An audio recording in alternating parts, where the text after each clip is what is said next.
What's up, guys? We got an exclusive deck profile from Brian Samuel, back-to-back regional winner. All right, Brian, your show. All right, what's up, guys? So we were just at Texas Fest this past weekend, and I played at the Masters tournament, obviously, and I ran my boy NUOVA. Again, very good, slept on deck. There was a lot of him actually in this event, so which was kind of surprising. But yeah, I'll just get right into it, okay? So matchup wise, you know what I mean, I ran into Skillless Goku round 1, NUOVA mirror match round 2, 2 back-to-back Goku Xenos, another NUOVA. I played 21. I played Carrick, who was running the mirror match, and also played my teammate in the finals with Gohanks.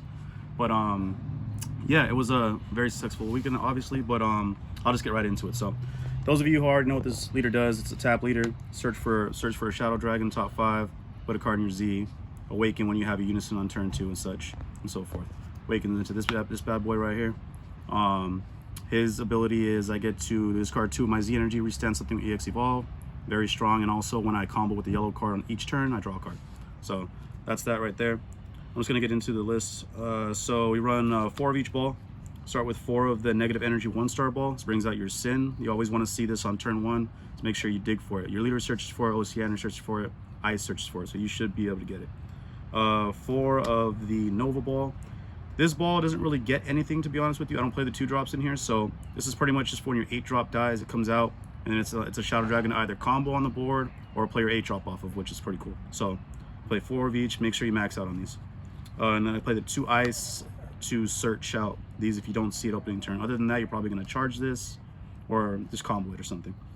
The only 4-drop Shadow Dragon I play in here is the Barrier Sin. I do not play the lock one anymore. I just found that I was never playing the lock one in pretty much any situation, and this card is just very good against pretty much everything in the meta. So this is the only 4-drop Sin that I'm playing.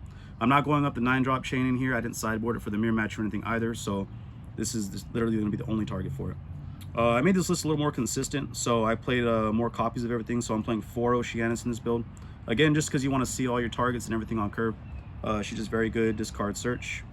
I upped Haze to 4, just because I think Haze is like the most busted Shadow Dragon in the whole game, so just being able to kill anything against black decks, it's good. Gets the 6 drops off your butt, and be able to kill anybody tries to dump on you, SCRs, whatever it may be. Very good card. So I was playing 4 of each of those. I played 4 4-drop NUOVA. This is obviously the main engine of the deck. You want to see the 4-drop NUOVA so that you can put it underneath your field card, or not your field card, but just the extra card, and you can just kind of play it for 1 and then go into this guy.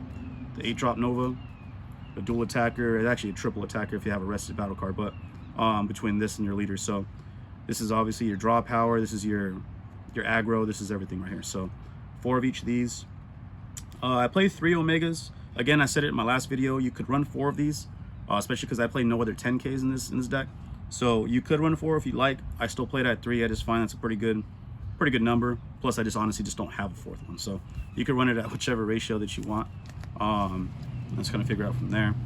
I play 3 of the 8-drop Omega. This is the one that you select something in your drop. It gains all of their abilities. It's a self-awakener if you really wanted to. To be honest with you, I almost never play this card. It's kind of like a last resort, or if there's just something I need to tap down with, you know, whatever it may be, and just give this barrier and hopefully it sticks. But for the most part, it's usually just kind of like Z energy fodder, or it's just charged, to be honest. The Triple Striker, very good card. Finishes a lot of games. You just bring it in, costs 1 energy, you draw a card, and swing. So you just have to be careful in this particular build, because I do run 2 Overwhelms in this build. So just make sure that you're sequencing it properly, you know, going into this card first before you can overwhelm and such, just so you don't get your all your stuff warped. Stuck with 2 of each Floodgate.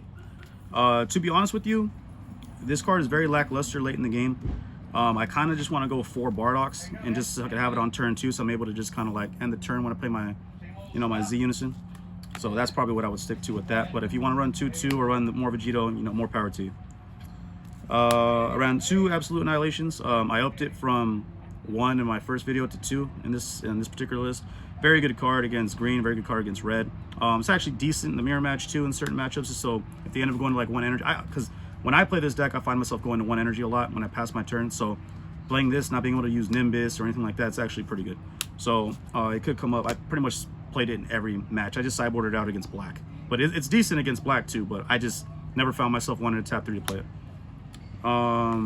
Main boarded 2 of the apes strictly for skillless. Very good card. I sideboard more. I guess you can see I was kind of paranoid thinking I was going to run into a lot of skillless, which there were a ton of skillless there. So I like that too. That's perfectly fine. Overwhelm of choice is the Identity Mass Sand. I just feel like it's just really good, again, really good against skillless. Since there is a lot more NUOVA now though, and a lot of decks that are going kind of like, you know, higher end cards, I probably play Vegeta and Identity 101, maybe sideboard the second Identity. But you can play it however you want. But I do feel 2 Overwhelms is perfectly fine for this deck. I play usually 2 a game. So the 1 of Koitsukai, it's just in there. Again, you're probably gonna, if you don't need it, you're gonna side it out. But I mean, this card's probably gonna stand against every matchup you play against, maybe except for black. But that's pretty much it. It's gonna stay in there. The 3 Hercule super combos, best super combo for the deck. Just trust me on that. And my SCR of choice, Piccolo Gohan. I do not play Gogeta. I feel like this is the best SCR for the deck because you beat your opponents when you're like on 5 or 6 life and you don't want to force the issue going low. It's just easier to finish games. So that's the SCR of choice for the deck. I mained 2 Nimbus, 2 Time Magic, and a Final Flash. Now, I was playing Dragon Thunder on my other list. While it is a very good card and it's very good against skillless, I just didn't feel like I really needed it. And Final Flash was just good if I was pushing for game and needed combo power, or if I was playing against black. It did come up against my black matchups, just being able to Final Flash the 6-drop. You know, or if they went for game, you can always Final Flash 6-drop, haze it, or whatever it may be. It's just a really good card. You know, it's been around for a long time. Pretty much all of them are really good.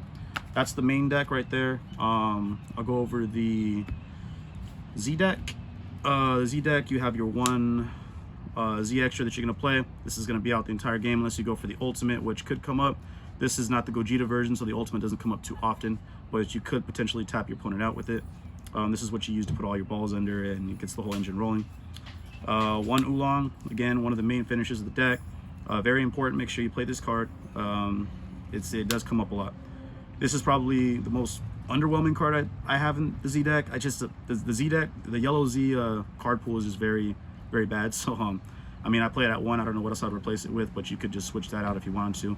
1 of the Majin Vegeta, just to get through barrier if you absolutely need to. This deck does have kind of a difficult time getting through barrier early in the game, so this card assists with that if you really needed to play it. Haze at 2, definitely played at 2. It's another way to recycle your Novas back underneath your field card or your Z card. It taps things down on swing and on play. So it's a really good card for 1 energy. You know, the Z cost is a little high, but you do establish a lot of Z energy in this deck very quickly. So it's a very good card at 2. And of course, you got to run the 4 Z Unison, the Sin Shenron. This is the whole engine of the deck. You'll find yourself playing these once a turn. If they do somehow clear it, a lot of times you're able to pretty much protect it between your blockers and your floodgates. But if you can't, again, you always have to pretty much start your turn by playing this. If you are playing against red skillless and you do go second, just make sure that you just break off the marker and you get 2 markers on it. Otherwise, they're going to chow to this and you're going to have a very, very bad day. So that is the Z deck. I'll go into the side deck real quick. Let's see. We have another 2 Koitsukais. Again, I just hate floodgate heavy decks. You know, decks like 21, decks like, you know, or red. If you're playing against red, they can't Bulma Bunny, they can't Chaozu, you know, whatever it may be. Very good. I side deck another 2 copies. Most of the time I only went into 2 Koitsukais, but I mean, if it was a deck that was just like, you know, like 21 or something that I just really wanted to get this off, or I play against blue, whatever it may be, all 3 would come in. I played 2 Tyrannical Blows. Again, floodgate heavy decks. Also good against red. 2 Hunter the Demon Gods. This does come up a lot if you're playing against green or you're playing against blue. Came up my 21 match. You know, they were tapped out. Tried to D-magic through. I was able to Hunter the Demon God and kind of get by that.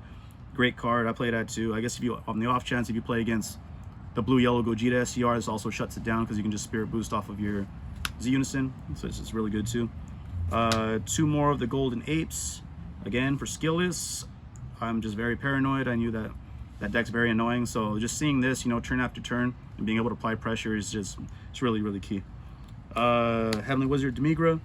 This card, you need to see this card against Black Vegito or any black decks in general. This is the only way you're really going to kill their 6-drop early. Every time I see this card in that testing matchup, I always win if I see this. Just make sure you play it at least at 3. And then 4 of the free Hans, just for hand destruction. It's also could come up if you want to put them in against the mirror match, just for when they play out the 8-drop Shadow Dragon, make you drop cards, you drop these. But I really didn't want to, because I found like in most of the mirror matches I was pretty much really close to decking out, so I didn't really want to draw, so I was charging these when I drew them. So I'm probably going to cut this down to 3 and probably tweak the sideboard a little bit between that and the main board. But yeah, that's the whole deck. It did very well over the weekend, and yeah, I definitely recommend it. If you have not tried it yet, definitely recommend you to try it. All right, any shout outs? Yeah, man, shout out to the whole SinceDayOne team. You know, we have a great team, you know, a lot in both Fusion World and Masters. Everything's coming along perfectly. Shout out to Hidden Fortress, you know, our sponsor, for always hooking us up, man. And just make sure you guys look forward into the future for us making a lot of content. The SinceDayOne YouTube channel is going to be up. We're going to start getting everything in there, from Fusion World to Masters to One Piece. So whatever you guys need, look into it, check us out, make sure you subscribe. We appreciate everything, and feel free to reach out to us personally if you want to get anything any more in depth, and we can go over that with you. Okay, appreciate it, guys.